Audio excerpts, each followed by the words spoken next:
இந்த ஆட்சி காலம் அடுத்த ஆண்டு ஏப்ரல் மாதத்தோட நிறைவடைகிற நிலையில சட்டமன்ற தேர்தலும் நடைபெற இருக்கு. இதற்கான தயாரிப்புகளை தமிழ்நாடு தேர்தல் ஆணையம் செய்து வரும் இந்த நிலையில மாநில அரசியல் சூழல் தீவிரமாகிட்டு வருது. வரும் தேர்தலில் ஆட்சியை தக்க வைத்துக் கொள்ள வேண்டும் என்ற ஆவலுடன் திமுக தீவிர பிரச்சார நடவடிக்கைகள்ல ஈடுபட்டுட்டு வராங்க. அதே வேளையில கடந்த தேர்தலில் தோல்வியடைந்த அதிமுக இழந்த ஆட்சியை மீண்டும் கைப்பற்ற போராடிட்டும் வராங்க.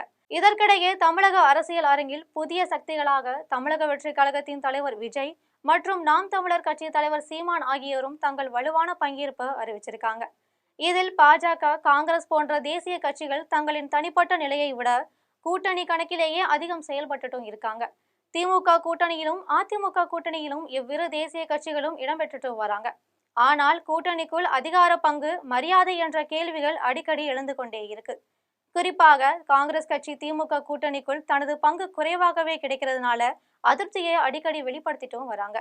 இந்த நிலையில காங்கிரஸ் கட்சியின் தரவு ஆய்வு பிரிவு தலைவர் பிரவீன் சக்கரவர்த்தி அளித்த பேட்டியில சமீபத்தில் நெல்லையில் நடைபெற்ற வாக்கு திருட்டு தொடர்பான காங்கிரஸ் மாநாட்டில் பங்கேற்கிறேன் என்றும், அப்போது தொண்டர்கள் அனைவரும் ஆட்சியிலும் அதிகாரத்திலும் பங்கு வேண்டும், சுயமரியாதை வேண்டும் என்றும் வலியுறுத்தியிருக்காரு.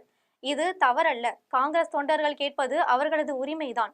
உள்ளாட்சி தேர்தல், சட்டமன்ற தேர்தல், நாடாளுமன்ற தேர்தல் என எதுவாக இருந்தாலும் காங்கிரஸ் கட்சிக்கு உரிய பங்கு வழங்கப்பட வேண்டும்னு சொல்லியிருக்காரு. மேலும் தமிழ்நாட்டில் காங்கிரஸ் கட்சி இல்லாமல் யாரும் ஆட்சி அமைக்க முடியாது. பாஜகவுக்கு தமிழகத்தில் எந்த பங்கும் இல்ல. எனவே வரும் தேர்தலில் தமிழ்நாடு காங்கிரசுக்கு மரியாதையும் அதிகார பங்கும் தேவை. அதை நிச்சயம் நாங்கள் கேட்போம் அப்படின்னு வலியுறுத்தியிருக்காரு.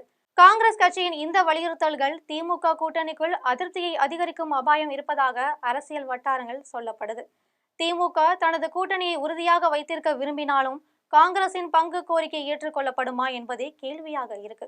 காங்கிரசுக்கு அதிக தொகுதிகள் ஒதுக்கப்படுமா அல்லது திமுக தனது ஆதிக்கத்தை தொடர்ந்து நிலைநிறுத்துமா என்பது வருங்கால தேர்தல் அரசியலை தீர்மானிக்கக்கூடிய முக்கிய அம்சமாகும் என்றும் பிரவீன் சக்கரவர்த்தி சொல்லியிருக்காரு.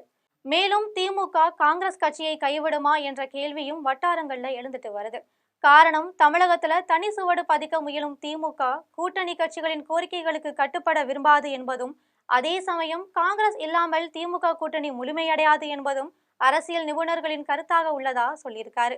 அடுத்த ஆண்டு நடைபெற உள்ள தேர்தலில் காங்கிரஸ் கட்சி முன்வைத்துள்ள அதிகாரத்திலும் ஆட்சியிலும் பங்கு வேண்டும் என்ற கோரிக்கைக்கு திமுக எவ்வாறு பதிலளிக்கப் போகிறது என்பதை பொறுத்தேதான் கூட்டணியின் எதிர்காலத்தை தீர்மானிக்கப்படும் என காங்கிரஸ் கட்சியின் தரவு ஆய்வு பிரிவு தலைவர் பிரவீன் சக்கரவர்த்தி தெரிவிச்சிருக்காரு.